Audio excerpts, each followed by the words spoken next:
ከአዲስ አበባ 168 ኪሎ ሜትር ተጉዘን ዝዋይ ከተማ ዝዋይ ሐይቅ እንገኛለን። ሐይቁ በኢትዮጵያ በእሳተ ገሞራ ከተፈጠሩ የስምጥ ሸለቆ ሐይቆች መካከል ቀዳሚው ነው። 1169 ዓመታትን ወደ ኋላ ተጉዘን 9ኛው መቶ ክፍለ ዘመን ወቅቱ ቤተክርስቲያንና የቤተክርስቲያን ቅርሶችን እያደነች የምታወድመውን የዮዲት ጉዲትን ሸሽተው ታቦተ ጽዮንን ይዘው ከጥንታዊቷ ከተማ አክሱም የተሰደዱ ቀሳውስት ከጉዲት የጥፋት አርጩሜ ለመትረፍ ቀን በዱር እያደኑ ሌሊት በገደል እየተጓዙ ሰሜን ሸዋ ቦረት ተራራ ላይ በደረሱ ጊዜ ከሩቅ ሆነው ወደ ደቡብ ቢያማትሩ በሰፊ ሜዳ ላይ የተንጣለለ ውሃ በውስጡ ለመሸሸጊያነት የተዘጋጁ የሚመስሉ ተራርቀው የተቀመጡ ጥቅጥቅ ደን የሚመስሉ ደረቅ መሬት ያስተውላሉ። ይህ ቦታ ከዮዲት ጉዲት ለመሰወር ሁነኛ እንዲሆን በማመን ወደ ሐይቁ ይገሰግሳሉ። በቁጥራቸው 300 የሚደርሱኝ ሰዎች ታዲያ ከሐይቁ ደርሰው የወበቁ ትንፋግ ቢያስቸግራቸው ዝዋይ ይህ ሞቃታማ ቃጠሎ ስፍራ እያሉ ሲጠሩት በሰፊው ሜዳ ላይ የተንጋለለውን ሐይቅ ሲያስተውሉ ዝማይ ለጥ ያለ ውሃ የአካባቢው መልክዓ ምድር ቢማረካቸው ዝዋይ ይህ የሚያምር ስፍራ እያሉ ከግዕዝ ቋንቋ መጠሪያ እንዳበጁላቸው ይነገራል።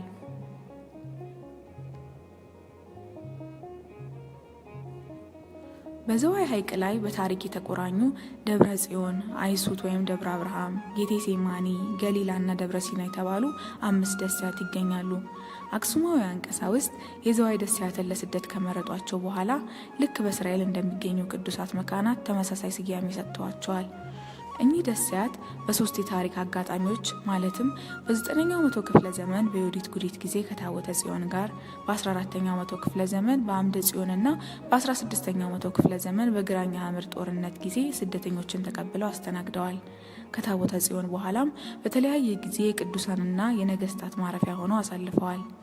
የእነዚህ ቅዱሳንና ነገስታት ወደ ደሴቱ መጓዝ በዘመኑ ለክርስትና ወደ ደቡብ ኢትዮጵያ መስፋፋት ጉልህ ሚና እንደነበረው ታሪክ ይናገራል።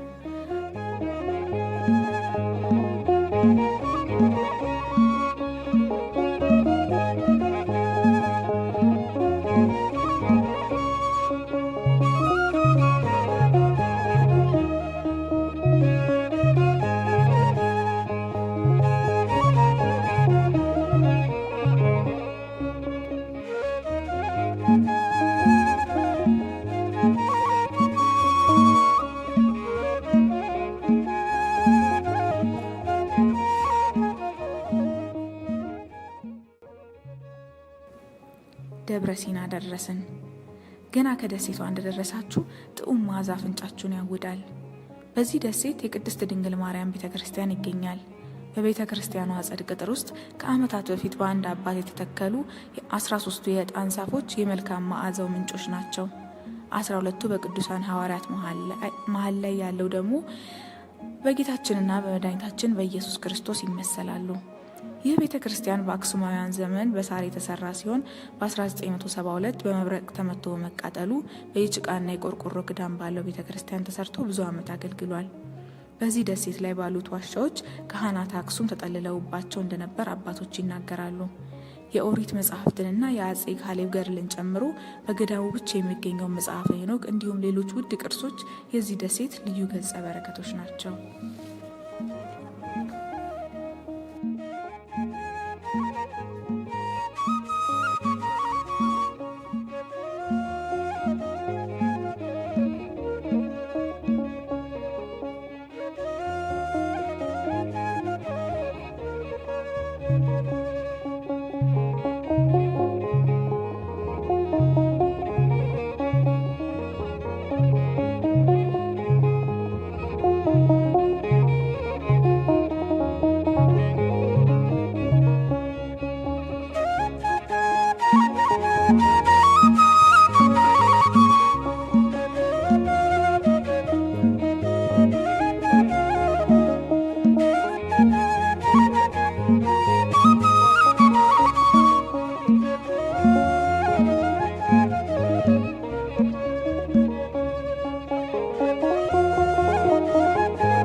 አሁን ደግሞ በምስራቅ ሀገረ ሸዋ ሀገረ ስብከት ስር ወደሚገኙት ሁለቱ ደሴቶች እናስተዋውቃችሁ።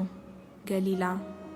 በደሴቱ መግቢያ እንግዳን ተቀብለው በመኖር የሚታወቁት የደሴቱ ብቸኛ ነዋሪ የሆኑት የወይዘሮ ኩሽ የጎንደር መኖሪያ ጎጆ መጠሪያዋን ከላይ አንጠልጥላ እንኳን ደህና መጣችሁ እያለች ትቀበላለች። ለእርሻ የሚሆነው መሬት እምብዛም ከመሆኑ በችግር የተነሳ ሕዝቡ ተሰዶ ከሌላ ቦታ ሲኖር ቀዬን አልለቅም ደብሬን አልተውም ብለው እስከ ዛሬ ድረስ በብቸኝነት የሚኖሩ እማማ ወይዘሮ ኩሽ የጎንደር ናቸው። በደሴተ ገሊላ የካህናተ ሰማይ ቤተ ክርስቲያን ይገኛል።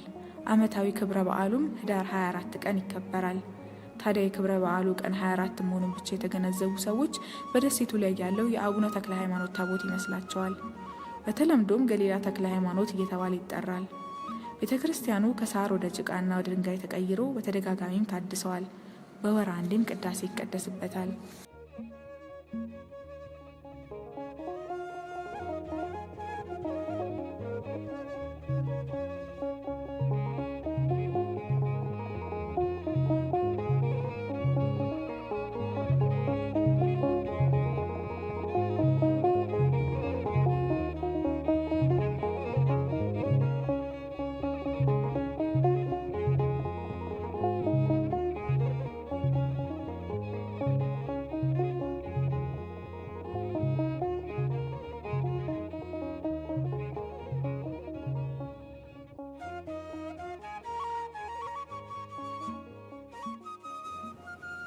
በተመስጦ 1000 ዓመታትን ወደ ኋላ አንድ ደግሞ ወደዚህ ዘመን አመላለስኳችሁ። አባቶቻችን በዛ ዘመን ያለ ካርታና መንገድ መሪ በእምነትና በጽናት ብዙ ኪሎ ሜትሮችን አቋርጠው ከዚህ ከተቀደሰ ስፍራ ለ40 ዓመታት ሲቀመጡ ያሳለፉትን ሕይወት በሐሳብ ለመረዳት ብንሞክር ከየት ብሎ እንዴትስ ተብሎ ይግባን? የእነሱ ህይወት ከኛ አልፎም ለኛ ህይወት እየሆነ እንደሆነ ስናይ እኛ ደግሞ እንኳን ለወንድምና እህቶቻችን ለራሳችንን መንገዳችንን አጥተን ታሪክ መስራት ቀርቶብን የተሰራውንና የተረከብነውን ታሪክ መጠበቅ ሲያቅተን ማየት ምኑ ላይ ነው የተሳሳት ነው? መቼስ ነው መንገዳችንን የሳት ነው እዚህ ደረስ ነው የሚሉትን ጥያቄዎች ያስከትላል። ዛሬ በዚህ ሰዓት እነዚህን የአባቶቻችንን ስራ ስናይ የቆሙበትን ቦታ ስንቆምበት እልፍ ዓመት ያለፈ ታሪካቸውን ስንዳስስ ራሳችንን መፈተሻ ትልቅ ማሳያ ይሆነናል። ቤተ ክርስቲያንን ለማገልገል ምንድን የጎደለን? ታሪክስ ለመስራት ምን ያንሰናል? ይህ ጥያቄ ነገር አንዱን ስንለው ሌላ ይዞ ይመጣል። ቢበቃኝ ይሻላል መሰል። እኔ ግን ተስፋ አለኝ። አዎን ተስፋ አለኝ። ዛሬ አባቶች የቆሙበት ቦታ እንደቆምኩ ሁሉ የእነሱንም ህይወት መንገድ አግኝቼ መኖር ተስፋ አለኝ። አሁን ነገ ወደ ጎጆዬ ስመለስ የበደልኳቸውን ይቅርታ ጠይቄ የበደሉኝንም ይቅር ብዬ የሰላም ህይወት ልክ እንደነዚህ ደሴቶች የህሊና እረፍት ላገኝ ተስፋ አለኝ። አባቶቼን አብነት አድርጌ በወንበራቸው ተቀምጬ በመቋሚያቸው ተደግፌ አምላኬን እያገለገልኩ የመኖር ተስፋ አለኝ። አሁን የወንድም እህቶችን ፈተና አይቶ እንዳላየ ከማለፍ ወጥቼ ጋሻ መከታ ሆኜ የመኖር ተስፋ አለኝ። አሁን በእግዚአብሔር ተስፋ አለኝ። ወስብሐት ለእግዚአብሔር።